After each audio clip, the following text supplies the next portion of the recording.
Hello students, आपके syllabus में Fourier series है। तो फोरियर सीरीज़ कौन से फंक्शंस पे एप्लीकेबल है, उन कंडीशंस को हम डिरिचलेट कंडीशंस कहते हैं।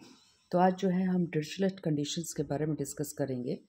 तो देखिएगा, फोरियर थ्योरम के अकॉर्डिंग कोई भी जो कॉम्प्लेक्स वेव है हमारे पास, वो कॉम्बिनेशन होती है हमारी सिंपल हार्मोनिक वेव्स का। इट मीन्स कोई भी वेव हमारे पास है उसको हम in terms of simple harmonic waves यानी कि as a function of sine और कोसाइन जो है रिप्रेजेंट कर सकते हैं। तो वो जो सीरीज़ हमारी बनती है साइन और कोसाइन फंक्शंस की, जिससे हम हमारी कॉम्प्लेक्स वेव को रिप्रेजेंट करते हैं, उस सीरीज़ को कहा जाता है फोरियर सीरीज़।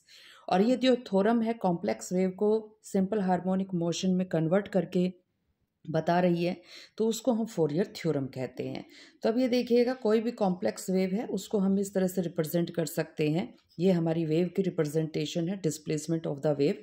और वो जो हमारा वेव है, मैथमेटिकल रिप्रेजेंट जब हम करेंगे तो वो वेव हमारी फंक्शन होगी किसका, टाइम पीरियड का। तो याद कीजिएगा कि फोरियर सीरीज़ को कैसे रिप्रेजेंट किया करते हैं आप लोग। फोरियर सीरीज़ को रिप्रेजेंट हमें इस तरह से किया करते, ए नोट हमारे पास एक कांस्टेंट कोफिशिएंट है, summation of A N cos of N omega T, और प्लस में summation of B N sine omega T.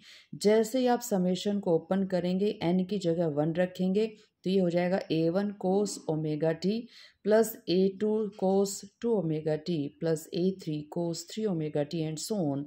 इसी तरह से यहाँ पर भी जब आप समेशन को ओपन करेंगे तो आपकी n की वैल्यू जो है 1 से लेकर इन्फिनिटी तक जाएगी। तो ये B1 sine omega T, B2 sine 2 omega T and so on. और ये जो एक्सप्रेशन हमारे पास है, इसी एक्सप्रेशन को हम क्या नाम देते हैं, this is known as Fourier series. तो ये फोरियर सीरीज जो है हमारी, वो कॉम्प्लेक्स वेव की रिप्रेजेंटेशन है इन terms of simple harmonic motions या simple harmonic waves. A note, A N, B N, उनको हम फोरियर कोफिशिएंट्स कहते हैं। उसके बाद देखिएगा, फंक्शन जो एफ टी है, यानी कि ये जो हमारी कॉम्प्लेक्स वेव है, उसमें जब तक ये हमारी कंडीशन सेटिस्फाई नहीं हो जाती, डिरिचलेट कंडीशंस, तब तक हम उसको फोरियर सीरीज़ या इन टर्म्स ऑफ फोरियर थ्योरम जो है रिप्रेजेंट नहीं कर सकते। तो डिरिचलेट कंडीशंस हैं क्या, ये वो कंडीशंस हैं जब हमारा फंक्शन सेटिस्फाई करेगा इस कंडीशन को, तभी वो फोरियर थ्योरम को ओबे करते हुए फोरियर सीरीज़ की फॉर्म में हम उसको एक्सप्रेस कर सकते हैं, एक्सपेंड कर सकते हैं। The function F T should satisfy Dirichlet conditions to be expressed in Fourier series by Fourier theorem. और देखिएगा डिरिचलेट कंडीशन है क्या, तो हमारे पास 3 कंडीशंस हैं जिनको हम डिरिचलेट कंडीशन कहते हैं। पहली बात कि सिंगल वैल्यू फंक्शन होना चाहिए। अगर ये फंक्शन हमारा जो कॉम्प्लेक्स वेव को रिप्रेजेंट कर रहा है वो सिंगल वैल्यू है, तो इसको आप फोरियर थ्योरम को ओबे करते हुए फोरियर सीरीज में एक्सपेंड कर सकते हैं। F T should be single value function for all values of T, क्योंकि देखिए टी वेरिएबल है, तो टी पे ही डिपेंड आपका फंक्शन कर रहा है, तो टी की वैल्यू चेंज होती जाएगी तो फंक्शन की वैल्यू भी चेंज होती जाएगी। तो इसको देखिए किस तरह से हम एक्सप्रेस कर सकते हैं। Let there is a representation कि टी आपका अलोंग एक्स एक्सिस वेरी कर रहा है, और टी के वेरी करते ही आपका फंक्शन भी कुछ इस तरह से वेरी कर रहा है। तो इस ग्राफ को हम कुछ ऐसे रिप्रेजेंट कर रहे हैं।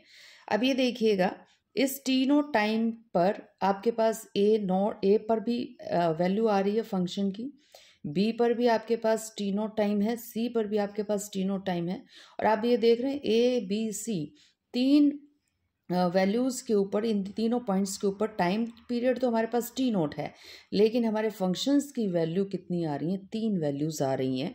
तो इस फंक्शन को हम फोरियर सीरीज़ की फॉर्म में जो है एक्सपेंड नहीं कर सकते, या फिर ये वाला जो फंक्शन है वो फोरियर थ्योरम को ओबे नहीं करेगा। तो F T can't be expanded, क्योंकि टी नोट के ऊपर हमारे पास सिंगल वैल्यू होनी चाहिए थी, अब टी नोट के ऊपर मल्टीपल वैल्यूज़ आ रही हैं हमारे फंक्शन की। तो ये जो हमारा फंक्शन है वो फोरियर थ्योरम को ओबे नहीं करेगा, और इसी वजह से इसको हम किस में एक्सपेंड नहीं कर सकते, इन टर्म्स ऑफ फोरियर सीरीज इस फंक्शन को हम एक्सपेंड नहीं कर सकते, because F T have 3 values at a single time, और इनकी वैल्यूज़ हमने यहाँ पर कैसे रिप्रेजेंट कर रखी हैं, F1, F2 और F3 से। सेकंड कंडीशन देखिएगा, अगर फंक्शन फाइनाइट वैल्यू फंक्शन है तो ही आप फोरियर थ्योरम जो है वो फंक्शन ओबे करेगा, तो ही आप उस फंक्शन को फोरियर सीरीज़ की फॉर्म में एक्सपेंड कर सकते हैं। तो इसको देखिए कैसे रिप्रेजेंट करेंगे। Function F T should have finite value. अब ये ग्राफ देखिएगा, इस ग्राफ में यहाँ पर एट टी नॉट, इस पर्टिकुलर टाइम पीरियड के ऊपर यहाँ पर हमारे पास ये देखिए ये फंक्शन यहाँ पर जाके ही ख़त्म हो जाता है, फिर हमारा फंक्शन यहाँ पर जाके स्टार्ट हो रहा है। यानी कि यहाँ पर तो ए पॉइंट के ऊपर हमें पता है फंक्शन की वैल्यू कितनी है, हमें इस बी पॉइंट के ऊपर पता है फंक्शन की वैल्यू कितनी है, हमें ये नहीं पता ए और बी के बीच में यहाँ पर टी नॉट के लिए फंक्शन की वैल्यू कितनी है। तो आपका जो फंक्शन है वो यहाँ पर क्या है, फाइनाइट नहीं है, इसकी वैल्यू जो है हमारे पास जो है कुछ भी नहीं आ रही है, इनफाइनाइट वैल्यू हो गई एक तरीके से। तो एग्जाम्पल अबव फिगर के अंदर at T is equal to T naught F T is equal to infinity, hence F T can't be expressed in term of Fourier series. आप इस फंक्शन को, इस फंक्शन ये जो फंक्शन है हमारा फोरियर थ्योरम को ओबे नहीं करेगा, आप इसको इन terms of simple harmonic motion जो है रिप्रेजेंट नहीं कर पाएंगे। तो this is the second condition. तो याद कीजिएगा फर्स्ट कंडीशन क्या थी, सिंगल वैल्यू फंक्शन होना चाहिए। सेकंड कंडीशन क्या है कि हमारा जो फंक्शन है वो हमारा फंक्शन फाइनाइट वैल्यू फंक्शन होना चाहिए, यानी कि उसकी कोई ना कोई वैल्यू ज़रूर होनी चाहिए, आप उसको अनडिफाइंड नहीं छोड़ सकते। थर्ड देखिएगा, आपकी अगर फंक्शन के अंदर कोई डिसकॉन्टिन्यूटी है तो वो फाइनाइट डिसकॉन्टिन्यूटी होनी चाहिए, यानी कि कहीं पर फंक्शन में ब्रेक है। कंसीडर कर लीजिए कि यहाँ पर आपके पास जो है कॉन्टिन्यूस फंक्शन है, यहाँ पर देखिए कहीं पर भी कोई ब्रेक नहीं है, और यहाँ पर कंसीडर कर लीजिए फंक्शन के अंदर कोई ब्रेक आ गया है, यहाँ पर देखिए इस पॉइंट पे यहाँ पर बीच में फंक्शन की कोई वैल्यू नहीं है।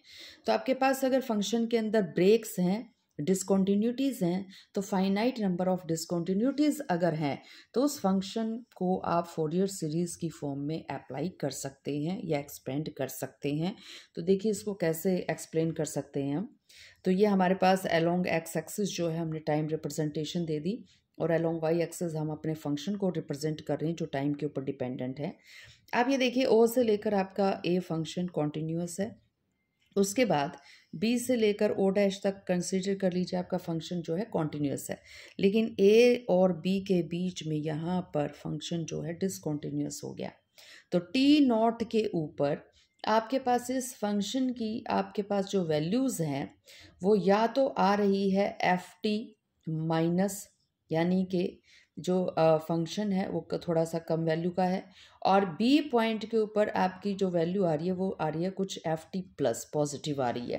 तो ये डिसकॉन्टिन्यूटी आपके पास आ गई। तो यहाँ पर देखिए, क्योंकि हम जानते हैं ए नॉट की वैल्यू निकालनी हो तो हमें एफ टी की वैल्यू चाहिए, ए एन की वैल्यू निकालनी है तो एफ टी की वैल्यू चाहिए, लेकिन यहाँ पर तो एक तरह से हमारे पास दो वैल्यूज़ आ गई हैं। ये दो वैल्यूज़ को हम एक वैल्यू में देखिए कैसे कन्वर्ट करेंगे, क्योंकि ए note A N B N निकालने के लिए हमें एक फंक्शन चाहिए और यहाँ पर फंक्शन आ रहे हैं दो, तो किस तरह से रिप्रेजेंट करेंगे। एफ टी आपका डिसकॉन्टिन्यूस हो गया T is equal to T naught पे, लेकिन आप ये देख रहे हैं बेशक T is equal to T naught पे आपका फंक्शन डिसकॉन्टिन्यूटी में आ गया है, लेकिन टी नोट के ऊपर इसकी वैल्यूज़ कैसी हैं, फाइनाइट वैल्यू हैं। आप टी नोट पे इसकी वैल्यू इनफाइनाइट नहीं कर सकते, इसकी कुछ ना कुछ वैल्यू है ए पॉइंट पे। बी पॉइंट पे भी आपका जो फंक्शन टी नॉट के ऊपर देख रहे हैं आप बी पॉइंट के ऊपर, इसकी कुछ ना कुछ वैल्यू है, फाइनाइट वैल्यू है। तो फाइनाइट वैल्यू तो है ही है, तो इनफाइनाइट नहीं है। तो इनफाइनाइट नहीं है तो फाइनाइट वैल्यू अगर हमारे पास है तो उसको हम फोरियर थ्योरम से रिप्रेजेंट कर सकते हैं, फोरियर सीरीज़ की फॉर्म में एक्सपेंड कर सकते हैं। तो अब देखिए फंक्शन तो मुझे एक चाहिए था, अगर आपको एक फंक्शन चाहिए तो आपकी ये जो दो वैल्यूज़ आई हैं कि बी पॉइंट के ऊपर तो कुछ ऐड हो रहा है, टी नॉट पॉजिटिव जा रहा है, और ए पॉइंट पे जो है आपका टी नॉट कुछ नेगेटिव वैल्यू दे रहा है, यानी कि कम वैल्यू दे रहा है। तो ये जो आपकी ए और बी पॉइंट पे दो वैल्यूज़ आई हैं फंक्शन की, उन दोनों का क्या कीजिएगा, एवरेज निकाल दीजिएगा। ये दो वैल्यूज़ हमारे पास आई, एक तो हमारे पास आई है बी पॉइंट के ऊपर, एक हमारे पास हमें दे रखी है ए पॉइंट के ऊपर। ये फंक्शंस आपको गिवन होंगे, इन दोनों फंक्शंस को ऐड कीजिए, डिवाइडेड बाय 2 कीजिए, और ये जो आपका फंक्शन आएगा ये इस फंक्शन को यूज़ कीजिएगा ए नॉट ए एन और बी एन की वैल्यू निकालने के लिए। तो इट मीन्स कि आपका फोरियर थ्योरम अप्लाई हो जाएगा किसी कॉम्प्लेक्स फंक्शन को आप रिप्रेजेंट कर सकते हैं इन terms of simple harmonic functions अगर आपकी फाइनाइट डिसकॉन्टिन्यूटीज़ हैं। तो फाइनाइट डिसकॉन्टिन्यूटीज़ का मतलब क्या हो गया कि ब्रेक तो है ग्राफ में, लेकिन ब्रेक्स के ऊपर जो फंक्शन की वैल्यू है वो कैसी है, हमारी फाइनाइट है। तो आप ऐसे फंक्शन को भी क्या कर सकते हैं, फोरियर सीरीज़ की फॉर्म में एक्सपेंड कर सकते हैं। तो सच पीस वाइज हैं आपके, टूटे टूटे से फंक्शन हैं, रेगुलर फंक्शंस हैं। आप पीस वाइज में देखिएगा, ओ से लेकर ए तक तो रेगुलर था, बी से लेकर ओ डैश तक तो रेगुलर था, लेकिन ओ से ए एक पीस बन रहा था, बी से ओ डैश दूसरा पीस बन रहा था। तो पीस वाइज हैं, रेगुलर फंक्शंस हैं। रेगुलर फंक्शंस क्यों हैं, क्योंकि हर जगह उनकी कोई ना कोई फंक्शन की वैल्यू है, एफ टी की वैल्यू आपको दे रखी है। Can be expanded in terms of Fourier series, तो इनको आप फोरियर सीरीज की फॉर्म में एक्सपेंड कर सकते हैं। तो अगर हम रिकॉल करें तो डिरिचलेट कंडीशंस कौन सी कंडीशंस हैं, डिरिचलेट कंडीशंस मेरे फंक्शन को सेटिस्फाई करती हैं। वो कौन सा फंक्शन है जिसको सेटिस्फाई कर रही हैं, वो फंक्शन जो फोरियर सीरीज़ की हेल्प से आप एक्सपेंड कर सकते हैं। तो क्या क्या डिरिचलेट कंडीशंस हैं आपकी, तो पहली कंडीशन क्या थी हमारी, पहली कंडीशन ये थी कि हमारा जो फंक्शन है वो हमारा फंक्शन आपका कैसा होना चाहिए, सिंगल वैल्यू फंक्शन होना चाहिए, पहली बात। दूसरी बात कि ये जो फंक्शन है हमारा फाइनाइट वैल्यू फंक्शन होना चाहिए। और थर्ड वन जो हमारे पास डिरिचलेट कंडीशन थी वो ये थी, बेशक डिसकॉन्टिन्यूटी में ग्राफ हो, लेकिन डिसकॉन्टिन्यूटी में ग्राफ होते हुए भी उसकी वैल्यू जो है वो कैसी होंगी, फाइनाइट होंगी। तो अगर आप रिकॉल करें तो आप कहेंगे कि ये सिंगल वैल्यू फंक्शन होगा। दूसरी कंडीशन याद हो गई होगी आपको, फाइनाइट वैल्यू होगी।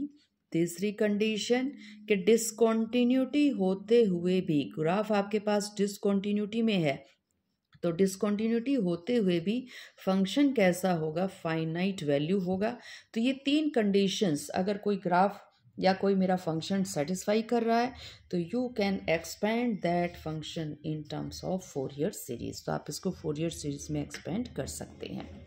तो this is all about today. Have a nice day, have a great day.